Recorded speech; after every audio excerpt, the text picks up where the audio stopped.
Assalamualaikum warahmatullahi wabarakatuh. Perkenalkan, nama saya Galuh Sabila, mahasiswi UIN Syahid Ali Rahmatullah Tulungagung, jurusan Tadis IPS 1A. Di video kali ini saya akan menyampaikan materi webinar dalam memperingati Disnatalis Tadis IPS yang berjudul Kepemudaan dan Bela Negara. Pertama yaitu negara. Posisi ketahanan energi dalam membangun ketahanan negara yang mandiri dan berdaulat. Organisasi yang didirikan oleh sekelompok manusia yang mendiami suatu wilayah tertentu dan tunduk atau patuh pada aturan yang sama. Bela negara. Sikap dan tindakan warga yang didasari oleh kecintaan pada negaranya untuk melindungi dan mempertahankan negaranya dari berbagai macam ancaman, baik ancaman dari dalam negeri maupun ancaman dari luar negeri. Motivasi untuk membela negara. Pertama, bukan karena undang-undang yang mewajibkan, melainkan lebih mendasar lagi. Yang kedua, karena ia mencintai bangsa dan negaranya. Latar belakang pentingnya bela negara.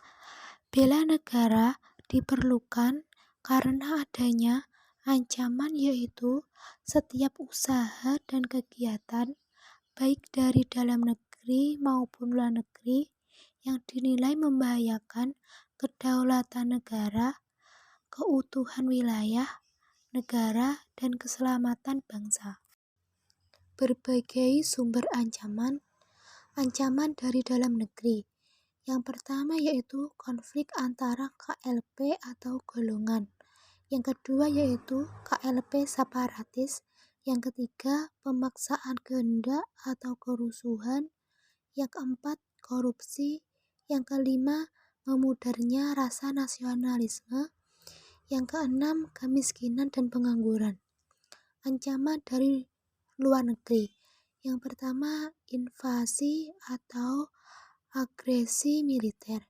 Yang kedua, serbuan budaya asing.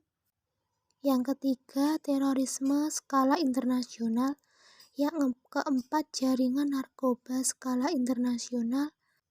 Yang kelima, penjarahan kekayaan alam. Yang keenam, spionase dan infiltrasi. Yang ketujuh, sabotase. Bentuk ancaman.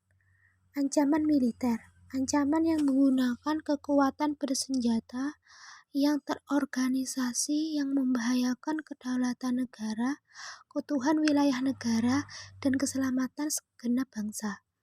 Contoh ancaman militer. Yang pertama, agresi dan invasi. Yang kedua, blokade. Yang ketiga, spionase. Yang keempat, sabotase. Yang kelima, pemberontakan bersenjata. Yang keenam, perang saudara antar KLP yang menggunakan senjata.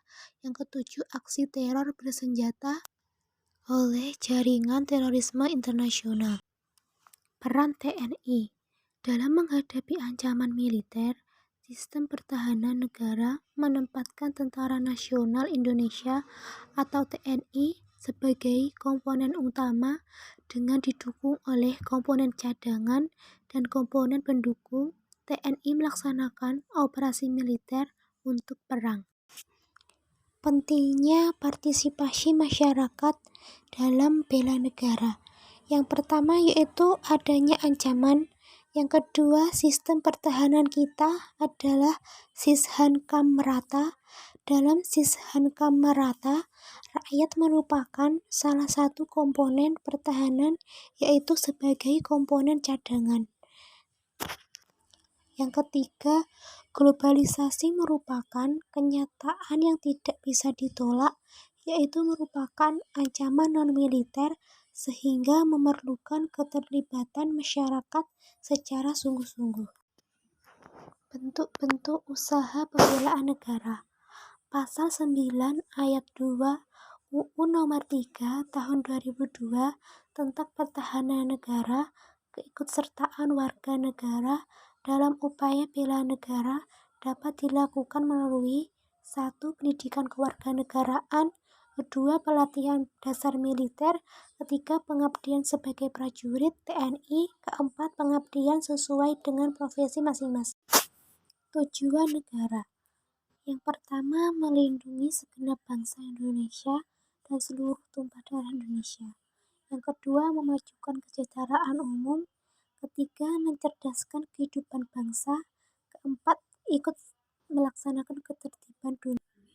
Terdapat dalam pembukaan UU 1945 alinea keempat.